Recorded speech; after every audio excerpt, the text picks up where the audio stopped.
Hari ini, mari kita bermula dengan satu kuis. Kalian, ada satu alat telah membunuh paling banyak orang sejak penciptaan bumi. Apakah itu? Jika Anda menjawab lidah, senjata yang telah menyakiti dan membunuh paling banyak orang sejak dahulu kala. Ya, betul. Nampaknya tiada teka-teki yang tidak dapat dijawab oleh ahli-ahli Sion. Anda sudah menerima banyak kebijaksanaan Tuhan, jadi Anda dapat cepat menjawab. Lidah telah membunuh paling banyak orang. Jadi, kita harus berhati-hati dengan lidah, bukan? Bapa dan Ibu selalu mengajar kita untuk banyak mengucapkan perkataan yang baik dan bersyukur. Jadi hari ini, mari kita mempelajari firman Tuhan dengan khutbah bertajuk, kita menuai apa yang kita tabur. Jika lidah membunuh paling banyak orang, dengan apa pula paling banyak orang dapat diselamatkan? Itu pun lidah. Jika ia digunakan dengan betul, bukankah ada pepatah, pedang yang bermata dua? Jika pisau disalahgunakan, ia boleh menyebabkan bahaya besar. Jika ia digunakan dengan betul, ia menjadi alat yang berharga, yang dapat menyediakan makanan yang baik dan berkhasiat untuk keluarga. Jadi jika ia digunakan dengan betul, ia boleh dianggap sebagai alat yang sangat penting. Namun, jika salah digunakan, ia boleh berubah menjadi senjata yang menakutkan. Mengenai ini, hari ini mari kita mempelajari kehendak Tuhan. Mari kita lihat ajaran Tuhan dalam buku Galatia, bab 6 ayat 7.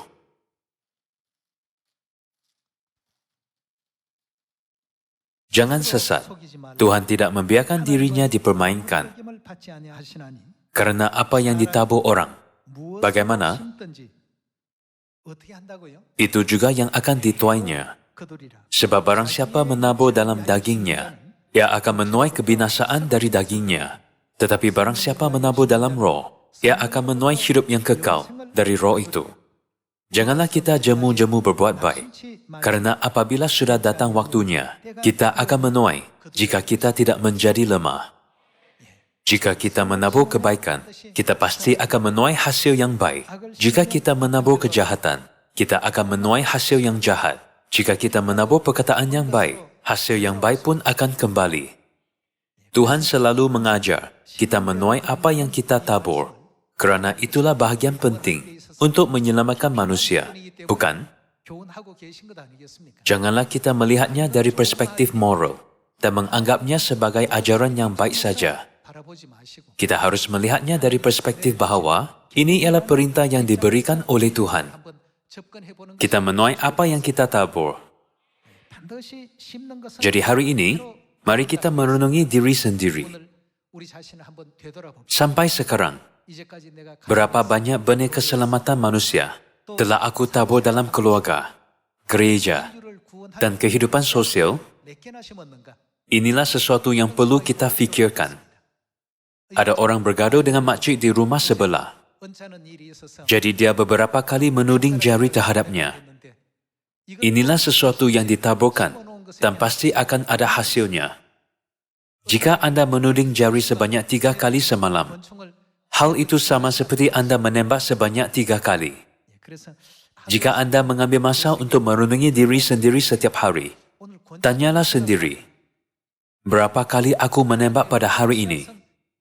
Berapa banyak benih Injil telah aku tabur terhadap keluarga, jiran, dan masyarakat?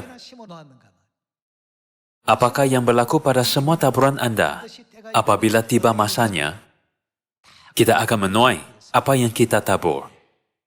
Jadi, Injil bukan hanya mengingati bab dan ayat Alkitab, tetapi juga tentang mengasihi orang lain dengan lebih mendalam. Menurut firman, kasihilah sesamamu manusia seperti dirimu sendiri. Walaupun orang lain mengucapkan sesuatu yang menyengat atau menyakiti harga diri kita, kita dapat berkata, apa yang dikatakan Ibu Chow Su memang betul. Dulu aku tidak pernah lihat diri sendiri seperti itu, tetapi hari ini dia menunjukkannya. Aku akan berusaha untuk memperbaikinya. Dengan berbuat demikian, kedua-dua kita akan diselamatkan.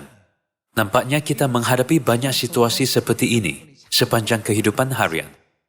Sudah tentu, perkara yang sama juga berlaku di gereja. Saya percaya bahawa kita juga perlu berlatih untuk menaburkan benih kegembiraan dan kesyukuran di kalangan ahli-ahli gereja. Jalan ke syurga yang kita tempuh disamakan dengan jalan yang Musa membimbing umat Israel ke tanah Kanaan pada 3.500 tahun dahulu.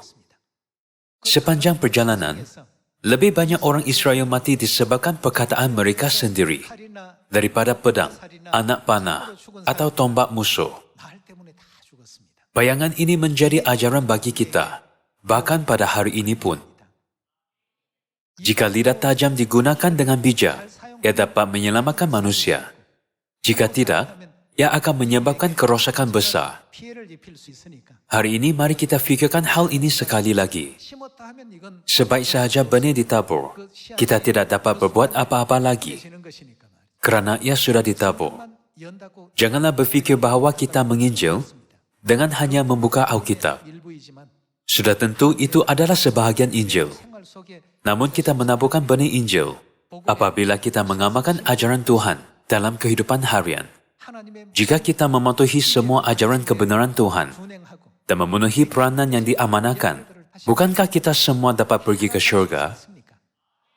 Jika Tuhan berkata boleh, kita semua boleh pergi.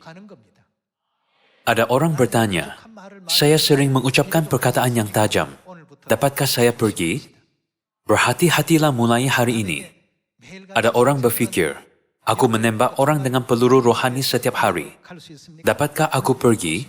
Marilah berhati-hati mulai hari ini. Mulai hari ini, tukarlah peluru itu menjadi benih-benih Injil. Kita harus taburkan banyak benih kehidupan yang indah pada orang lain. Mari kita lihat buku 1 Korintus, bab 10 ayat 1. Aku mau supaya kamu mengetahui saudara-saudara. Aku mau supaya kamu mengetahui, bermaksud bahawa kita perlu mengetahui fakta ini. Bukan? Inilah sesuatu yang harus kamu ketahui, bahawa nenek moyang kita semua berada di bawah perlindungan awan, dan bahawa mereka semua telah melintasi laut. Untuk menjadi pengikut Musa, mereka semua telah dibaptis dalam awan dan dalam laut. Mereka semua makan makanan rohani yang sama, dan mereka semua minum minuman rohani yang sama. Sebab mereka minum dari batu karang rohani yang mengikuti mereka, dan batu karang itu ialah Kristus. Tetapi sungguh pun demikian, Tuhan tidak berkenan kepada bagian yang terbesar dari mereka. Pasti ada sebab Tuhan tidak berkenan. Menurut ayat ini, apakah sebab itu? Kata-kata mereka. Oleh itu, Tuhan melarang mereka semua memasuki tanah Kanaan. Walaupun 12 orang pengintai dihantar untuk menjelajahi tanah Kanaan dan memberi laporan, hanya Yosua dan Kaleb berpihak kepada Tuhan dan menyampaikan firman-Nya.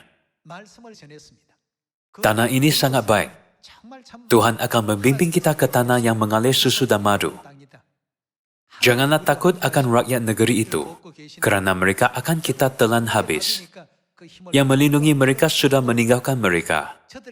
Kita hanya perlu pergi mendapatkan tanah itu, menurut firman Tuhan. Mereka mengucapkan perkataan yang memberikan semangat kepada umat itu. Namun 10 orang yang lain itu berkata apa? Tidak. Anda tidak faham betapa besarnya semua orang yang kami lihat di sana. Kami kelihatan seperti belalang dalam mata sendiri, dan demikian juga mereka terhadap kami. Kita tidak dapat menyerang mereka atau mendapatkan tanah itu. Ini sama sekali mustahil. Pengintai yang lain itu menembakkan peluru ketakutan. Semua umat itu dipengaruhi. Jadi Tuhan berkata, mereka tiada seorang pun akan memasuki tanah Kanaan. Kalian, mereka lebih banyak yang mati disebabkan lidah daripada dibunuh oleh musuh. Melihat sejarah umat Israel di padang gurun, bagaimanakah mereka dalam mata Tuhan? Dia tidak berkenan kepada mereka. Pada hujung hari sebelum tidur, apabila kita ingin berdoa, kita sering berfikir, hari ini aku sepatutnya lebih mengucapkan kata-kata yang lembut, yang menggalakkan dan memberikan semangat. Aku sepatutnya lebih sabar, lebih baik, lebih memberi galakan, dan lebih bertahan. Ada banyak sepatutnya. Daripada menghabiskan sehari dengan fikiran seperti itu, kita harus taburkan benih Injil di sana-sini pada hari ini juga, menurut kehendak Bapa dan Ibu. Orang yang mempercayai Tuhan Bapa dan Tuhan Ibu adalah berbeza. Mereka kelihatan seperti makhluk syurgawi.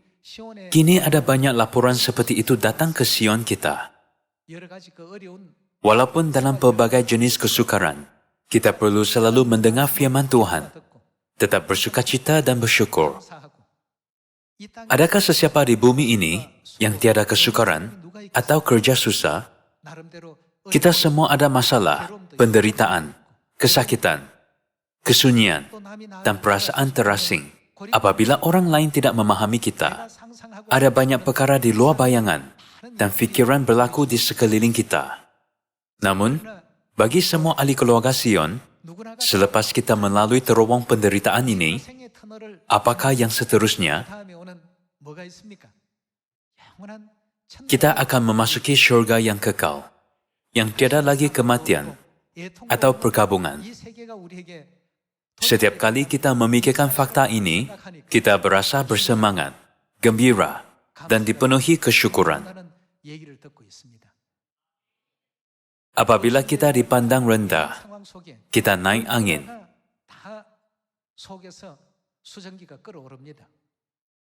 Namun Tuhan mengajar, janganlah marah, bersabarlah, bertahanlah. Sebaik saja emosi kita keluar seperti botol soda yang digoncang, ia tidak dapat dikawal sejak itu. Sebaliknya sebagai anak-anak Tuhan, kita harus lebih mengawal diri dan menanyai sendiri, benih apakah yang harus aku taburkan pada saat ini untuk memanfaatkan Injil? Jika Anda berfikir seperti ini, Tuhan akan berkenan pada Anda. Apakah yang dikatakan oleh Yosua dan Kaleb? Janganlah dengar kata-kata mereka. Bukankah Tuhan membelah Laut Merah dan membuatkan Firaun Mesir, raja negara yang kuat, melutut? Tuhan menolong kita. Sampai sekarang tidakkah Anda menyaksikan itu?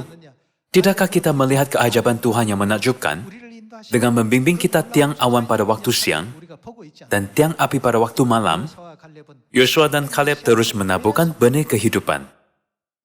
Namun, orang yang mereka bercakap pada masa itu sudah pun ditembak secara rohani. Jadi umat itu meninggikan suara dan menangis pada malam itu. Mereka berkata, sekiranya kami mati di Mesir, lebih baik tinggal di Mesir. Mengapakah Tuhan membawa kami ke padang gurun ini untuk kami mati? Adakah Tuhan gembira ketika Dia mendengar suara seperti itu? Selama 400 tahun, mereka berseru, tolong bebaskan kami dari kehidupan perhambaan ini. Tuhan mendengar doa mereka. Dia mendengar seruan mereka turun-temurun, siang dan malam, dan membimbing mereka keluar dari Mesir, ke tanah janji yang mengalir susu dan madu. Namun dalam perjalanan ke tanah janji, mereka kehilangan semua berkat itu, disebabkan kata-kata mereka. Sebab itulah Alkitab berkata bahwa lidah ialah akar semua jenis kejahatan dan perselisihan. Semuanya akan berlaku jika ia salah digunakan. Firman kita menuai apa yang kita tabur ada banyak maksud. Namun yang paling penting, kata-kata yang keluar dari mulut kita tidak boleh menjadi peluru. Daripada menembakkan peluru yang membahayakan, kita harus sebut apa yang dapat menyelamatkan roh, memberikan harapan, menggalakkan, dan menguatkan setiap hari. Jadi dalam buku 1 Korintus bab 10, kita dapat mencari beberapa perkara yang tidak berkenan kepada Tuhan. Ayat 7, jangan kita menjadi penyembah-penyembah berhala, sama seperti beberapa orang dari mereka. Seperti ada tertulis, maka duduklah bangsa itu untuk makan dan minum. Kemudian bangunlah mereka dan bersukaria. Janganlah kita melakukan percabulan, seperti mereka, sehingga pada satu hari telah tewas 23.000 orang. Dan janganlah kita mencobai Tuhan, seperti mereka, sehingga mereka mati dipagut ular. Dan janganlah bersungut-sungut, seperti mereka. Bukankah mereka semua dihukum mati kerana bersungut? Rungutan dibuat dengan lidah, sehingga mereka dibinasakan oleh malaikat maut. Semuanya ini telah menimpa mereka sebagai contoh dan dituliskan untuk menjadi peringatan bagi kita yang hidup pada waktu di mana zaman akhir telah tiba. Sebab itu siapa yang menyangka bahwa ia teguh berdiri, hati-hatilah supaya ia jangan jatuh. Ada banyak kali apabila kita melupakan firman ini ketika menghadapi berbagai keadaan dan situasi. Kita terlupa apabila kembali ke rumah pada waktu petang dan merenungkan aktiviti seharian. Kita berfikir, hari ini aku banyak menembak peluru pada orang daripada menyelamatkan roh. Jika begitu, kita boleh kurangkan atau hapuskan sepenuhnya pada keesokan hari. Dengan ini, kita harus amalkan kesolehan dalam Tuhan secara berterusan. Biar saya berkongsi satu esei tentang perkataan yang sangat sesuai dengan khutbah hari ini. Jika Anda berkata penat, hal itu akan lebih memenatkan. Jika Anda berkata mustahil, hal yang mungkin terjadi pun akan menjadi mustahil. Jika Anda berkata susah, hal itu akan menjadi semakin susah. Jika Anda berkata, aku nak mati, hanya hal yang menyakitkan akan berlaku. Namun jika Anda berkata, ia akan menjadi baik, hal yang buruk pun akan menjadi baik. Jika Anda berkata, aku gembira, hal yang gembira akan datang. Bercakaplah tentang kemenangan, meskipun memang akan kalah. Bercakaplah tentang kelimpahan, meskipun memang kurang. Hal-hal akan berlaku seperti perkataan. Ini kerana perkataan yang Anda ucapkan menentukan nasib Anda. Adakah kalian bersetuju? Orang yang berkata, aku tak dapat, kekal tidak akan berjaya. Jika kita berkata penat, semuanya akan semakin memenatkan. Begitu juga dengan Injil kita. Wah, aku sangat gembira untuk menginjil. Betapa besarnya ganjaranku apabila aku pergi ke syurga. Ada orang berkata penat, ada pula yang berkata bahawa mereka sangat gembira setiap hari. Bukankah kita semakin dekat dengan hari kedatangan Bapa? Ada tertulis bahawa kesudahan akan tiba apabila Injil diberitakan di seluruh dunia. Jadi, ada banyak orang yang bekerja dengan gembira setiap hari. Dulu, saya berkongsi secara ringkas tentang Yosua. Tuhan berjanji dengan dia, aku akan menolong engkau. Siapa menolong penginjilan kita? Ibu Syurgawi berkata, tidakkah Anda tahu bahawa ini ialah kerja Tuhan? Jika Anda mengikut pimpinan Tuhan, Injil ini pasti berhasil. Ia tidak akan gagal. Mengapakah Anda berfikir seolah-olah ia tidak akan berhasil? Raja Nebukadnezar menyangka bahawa dialah yang memerintah negara. Namun tidakkah Tuhan menyediakan dia tentang kebenaran selepas 7 tahun lamanya? Siapakah yang mengendalikan seluruh alam semesta? Selepas dia menyedari bahawa Tuhanlah yang menguruskan semuanya, Tuhan mengubah hatinya kembali menjadi hati manusia, bukan? Sebab itulah Raja Nebukadnezar memuji Tuhan. Segala sesuatu ditadbir oleh Tuhan, yaitu pencipta, termasuk kebangkitan dan keruntuhan negara, serta kehidupan setiap manusia.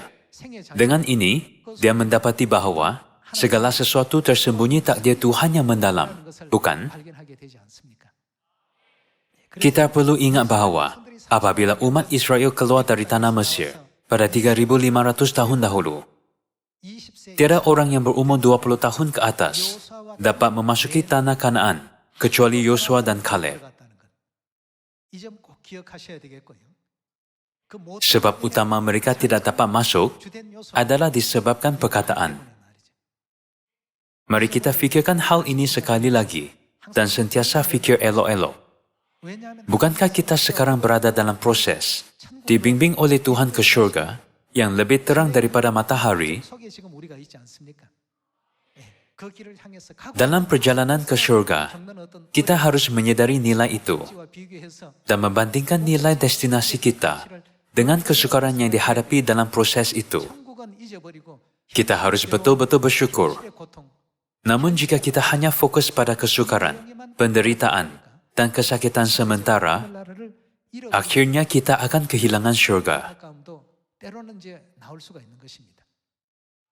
Apabila perbuatan baik kita diketahui oleh jiran-jiran, mereka akan berkongsi dengan jiran lain dan membimbing orang lain dengan berkata, saya dengan dia menghadiri gereja Tuhan. Apa kata saya pun melawat gereja itu? Saya bertemu dengan 10 orang dari gereja Tuhan. Mereka semua bersifat seperti malaikat. Apakah sebenarnya ajaran gereja itu? Apabila mereka datang, mereka mendapati ajaran Bapa adalah baik dan ajaran Ibu adalah indah. Kalian, setiap perbuatan kita dalam kehidupan harian di luar jugalah sebahagian daripada Injil. Jika kita menjalankan misi itu dengan berfikir, sekarang aku sedang menginjil.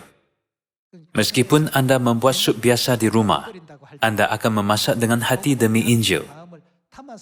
Kemudian, apakah yang akan Tuhan buat dengan taburan Anda? Dia berkata bahawa Anda pasti akan menuai. Seorang suami pergi ke restoran untuk memesan sup untuk makanan tengah hari. Dia mendapati sup itu terlalu masin berbanding dengan sup isterinya. Aku sekurang-kurangnya perlu ucapkan terima kasih kepada isteri. Selepas habis kerja, dia membeli bunga. Dia berkata, maafkan aku kerana melayani awak dengan coy selama ini. Aku juga harus pergi ke mana saja awak pergi. Akhirnya, dia datang ke gereja, dibaptis, dan menerima kebenaran. Kalian, apakah jenis kehidupan Anda di rumah, kehidupan dengan jiran, dan kehidupan sosial Anda? Walaupun kelihatan tidak penting, semuanya adalah sebahagian daripada Injil kita. Jadi kita harus ingat, pada saat ini, haruskah aku menembakkan peluru atau menabur benih Injil? Memandangkan kita diberikan tugas ini pada setiap saat, jika kita bertindak seperti Yosua dan Kaleb dan mengingati Tuhan pada setiap masa, kita pasti akan mendapat hasil yang positif. Tuhan tidak akan membiarkan sesuatu menjadi sia-sia. Mari kita pergi ke buku 1 Samuel, bab 17 ayat 31. Apabila umat Israel berperang melawan Goliat, semua askar sangat takut dan terancam kerana Goliat. Semangat mereka sangat rendah. Walaupun Goliat bercakap sembrono tentang Tuhan, tiada orang menentang dia dalam situasi yang kritikal itu. Mari lihat ayat 31. Terdengarlah kepada orang perkataan yang diucapkan oleh Daud, dan Saul menyuruh memanggil dia. Berkatalah Daud kepada Saul, janganlah seseorang menjadi tawar hati, karena dia, hambamu ini akan pergi melawan orang Filistin itu. Tetapi Saul berkata kepada Daud, tidak mungkin engkau dapat menghadapi orang Filistin itu untuk melawan dia, sebab engkau masih muda, sedang dia sejak dari masa mudanya telah menjadi prajurit. Tetapi Daud berkata kepada Saul, hambamu ini biasa mengembalakan kambing domba ayahnya. Apabila datang singa atau beruang yang menerkam seekor domba dari kawanannya, maka aku mengejarnya, menghajarnya dan melepaskan domba itu dari mulutnya. Kemudian apabila ia berdiri menyerang aku, maka aku menangkap janggutnya, lalu menghajarnya dan membunuhnya. Baik singa maupun beruang telah dihajar oleh hambamu ini, dan orang Filistin yang tidak bersunat itu, ia akan sama seperti salah satu daripada binatang itu, karena ia telah mencomot barisan daripada Tuhan yang hidup. Pula kata Daud, Tuhan yang telah melepaskan aku dari cakar singa dan dari cakar beruang, dia juga akan melepaskan aku dari tangan orang Filistin itu. Sebab Daud mengucapkan kata-kata iman seperti ini, Raja Saul membenarkan dia keluar untuk melawan Goliat, yang bahkan ditakuti oleh pahlawan yang berpengalaman pun. Apakah yang dikatakan Daud apabila dia menghadapi Goliat? Dia tidak memegahkan sendiri dan berkata, kemahiran ahli-ahli aku adalah luar biasa. Aku sudah bertahun-tahun melakukan ini. Aku pasti menang. Sebaliknya dia berkata, engkau datang dengan pedang, tombak dan lembing. Aku datang dalam nama Tuhan semesta alam. Aku percaya bahawa dia akan melindungi aku dan memberikan kemenangan. Engkau datang dengan pedang, tombak dan lembing. Tapi aku datang dalam nama Tuhan semesta alam. Lalu dia melemparkan batu dan mengenai dahinya. Batu itu boleh miring sedikit dan pergi ke tempat lain. Tapi malaikat mengarahkannya terus ke dahinya. Tuhan memastikannya tepat ke tempat itu, bukan? Juga apabila Yosua menaburkan benih, dia berkata, mereka akan kita telan habis. Sebagai hasil, dia memang menelan habis semua penduduk Yeriko, bukan? Daud berkata, aku datang dalam nama Tuhan semesta alam. Lalu dia membiarkan Tuhan berlawan dengan Goliat. Dia tidak keluar untuk melakukannya sendiri. Siapa dapat menang dalam perang itu? Dia tidak berkata, aku Daud datang. Dia berkata, aku datang dalam nama Tuhan semesta alam. Dalam mata Tuhan, budak kecil ini betapa menggembirakan. Apabila bahkan pahlawan dan general yang berpengalaman dalam perang pun, semua berasa takut sehingga tidak dapat bergerak. Apabila badan, pengalaman pertempuran, dan semuanya kurang,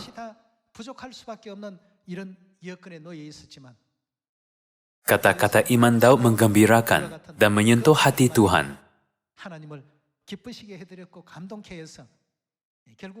Kerana Goliat juga ialah ciptaan Tuhan. Dia tidak dapat menentang kuasa mutlak Tuhan. Akhirnya, satu ayat itu mendatangkan hasil yang luar biasa untuk menyelamatkan Israel yang berada dalam bahaya. Dalam buku Roma bab 15, Tuhan mengajar kita bahawa semua sejarah yang ditulis adalah untuk mengajar kita. Melihat sejarah ini, kita harus membuat pilihan yang bijak, sama ada menabur benih Injil atau menembak peluru yang akan memusnahkan manusia. Bukankah kita harus ingat bahawa pilihan kita pada setiap masa ada pengaruh yang kekal? Mari kita sambung dengan buku Matius bab 12. Bab 12 ayat 34 tertulis, hai kamu keturunan ular beludak, bagaimanakah kamu dapat mengucapkan hal-hal yang baik, sedangkan kamu sendiri jahat? Karena yang diucapkan mulut meluap dari hati. Orang yang baik mengeluarkan hal-hal yang baik dari perbendaharaannya yang baik, dan orang yang jahat mengeluarkan hal-hal yang jahat dari perbendaharaannya yang jahat. Tetapi aku berkata kepadamu, setiap kata sia-sia yang diucapkan orang harus dipertanggungjawabkannya pada hari penghakiman. Karena menurut ucapanmu engkau akan dibenarkan, dan menurut ucapanmu pula engkau akan dihukum. Apakah yang harus kita buat dengan firman yang tertulis di sini? Bahawa rahmat Tuhan, Injil sedang diberitakan di seluruh dunia, di Samaria, dan sampai ke hujung bumi. Jika begitu, sekarang kita juga perlu bersedia untuk penghakiman. Umat Israel menyaksikan 10 tulah dan kuasa Tuhan yang menimpa Mesir, serta mengalami keajaiban Laut Merah. Mereka juga makan mana yang diberikan Tuhan dari syurga. Walaupun selepas mengalami pelbagai jenis keajaiban, mereka akhirnya melupakan kuasa Tuhan. Pada zaman ini, janganlah kita lupa bahawa Tuhan sentiasa menyertai kita dan lupa mengucapkan perkataan yang penuh kesyukuran kepada Tuhan dalam segala situasi. Perkataan yang memanfaatkan orang lain, serta perkataan yang memuliakan Tuhan. Tuhan berkata bahawa kita akan dipertanggungjawabkan terhadap setiap perkataan sia-sia yang diucapkan tanpa berfikir pada hari penghakiman. Jadi kita harus menganggap setiap perkataan itu penting dan bernilai. Fikirkanlah kisah Syadrak, Meshach, dan Abednego yang tidak sujud menyembah berhala untuk mematuhi hukum dan ketetapan Tuhan di depan perapian yang 7 kali lebih banyak panas daripada yang biasa. Mereka berkata, Tuanku, kami tidak akan menyembah patung emas yang Tuanku dirikan. Walaupun mati, kami tidak akan melakukannya. Selepas mendengar kata-kata mereka, bagaimanakah Tuhan melihat Syadrak, Meshach, dan Abednego dari syurga? Mata mereka tidak berkedip ketakutan, walaupun di depan situasi yang menakutkan. Mereka berkata, Tuhan kami pasti akan menyelamatkan kami. Walaupun Tuhan ada sebab untuk tidak membuat demikian, kami pun tidak akan menyembah patung Tuanku. Tuhan berkenan pada mereka apabila mereka dilemparkan ke dalam perapian yang menyala-nyala itu. rambut mereka tidak hangus. Raja itu terkagum dan memanggil mereka keluar untuk diperiksa. Namun mereka tidak kelihatan seperti orang yang pernah berada dalam api. Kalian, mulai saat ini, marilah kita taburkan banyak perkataan demi Injil, perkataan kesyukuran, perkataan iman, perkataan yang memuliakan Tuhan di rumah, kehidupan harian, antara jiran, dan dalam masyarakat. Dengan berbuat demikian, marilah kita biar bibir kita menjadi alat untuk menginjil dan memberitahu semua orang betapa hebatnya ajaran Kristus Ansang Hong dan Ibu Syurgawi Yerusalem Baru. Dengan ini, marilah kita hasilkan banyak buah yang indah. Mulai hari ini, apabila Anda pulang ke rumah dan suami Anda berkata bahawa dia penat, hiburkanlah dia. Jika isteri Anda berkata bahawa dia penat, hiburkanlah dia. Jika kita asyik berkata penat, banyak perkara yang lebih memenatkan akan datang. Jadi mulai hari ini, marilah kita tukar cara kita bercakap dalam keluarga. Daripada berkata penat, marilah kita berkata dengan satu sama lain, aku bersemangat kerana aku bekerja untuk keluarga. Jika ada seseorang selalu berkata, tak dapat, mustahil, marilah kita tukar dan berkata, kenapa tak dapat? Ini hanyalah satu proses untuk berjaya. Tuhan menciptakan dunia seperti ini, agar semua perkataan dipenuhi seperti yang diucapkan. Tuhan menciptakan langit, bumi, dan segala sesuatu dengan firman. Jadi kita harus baik-baik memilih perkataan kita. Hasil yang tertentu diciptakan semasa kita bercakap. Lebih baik jangan berkata penat, kerana Anda akan menuai apa yang Anda tabur. Orang yang berkata penat akan berkata lebih penat pada keesokan harinya, kerana keadaan di sekeliling mereka diciptakan menurut perkataan mereka. Janganlah kita memandang remeh terhadap firman Tuhan. Kita menuai apa yang kita tabur. Kita perlu selalu ingat firman Yesus Kristus. Sama seperti aku telah mengasihimu, demikianlah kamu harus saling mengasihi. Bukankah masa depan yang menantikan kita berpuluh-puluh ribu kali lebih mulia daripada mana-mana cerita dongeng yang diimpikan manusia di dunia? Bukankah Tuhan telah menetapkan kita kedudukan imamat di Raja di syurga? Kita akan pergi ke dunia yang indah. Di sana, segala sesuatu adalah mungkin, tapi kita lupa disebabkan hal-hal yang remeh di bumi ini. Tuhan boleh membenarkan umat Israel memasuki Kanaan dalam 4 hari. Namun, dia pasti ada kehendak untuk perjalanan padang gurun itu mengambil masa 40 tahun. Hal itu dibuat oleh Tuhan pada 3.500 tahun dahulu untuk mengajar kita pada hari ini, akibat jika kita mengucapkan perkataan seperti mereka. Dengan berfikir, setiap perkataan yang aku ucapkan hari ini adalah untuk Injil. Marilah kita sering gunakan perkataan iman, seperti Anda boleh, untuk banyak memberikan galakan, hiburan, dan sokongan dengan murah hati, di mana-mana yang memerlukannya. Saya harap semua ahli keluarga Sion dapat melakukannya. Tolong ingat bahawa setiap perkataan yang kita ucapkan setiap hari ialah benih Injil yang ditaburkan. Sebaik saja kita menanamnya, kita mungkin tidak tahu sama ada ia akan mekar pada hari esok atau lusa. Namun penuaian adalah penting. Terlalu banyak benih lalang disemai di dunia ini.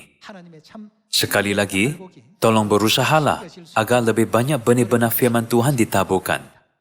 Sentiasa bercerialah. Adakah Anda masih ingat firman dalam buku Yesaya bab 41?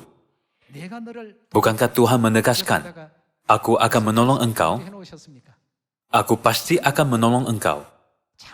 Dia menambahkan perkataan pasti. Dalam perjalanan ke syurga yang disokong oleh Tuhan, mari kita semua teguhkanlah hati dan berceria. Tolong jangan lupa, Tuhan kitalah yang memimpin penginjilan. Dengan berharap hari ini akan menjadi hari Sabat yang dirahmati, saya tamatkan khutbah. Sekian, terima kasih.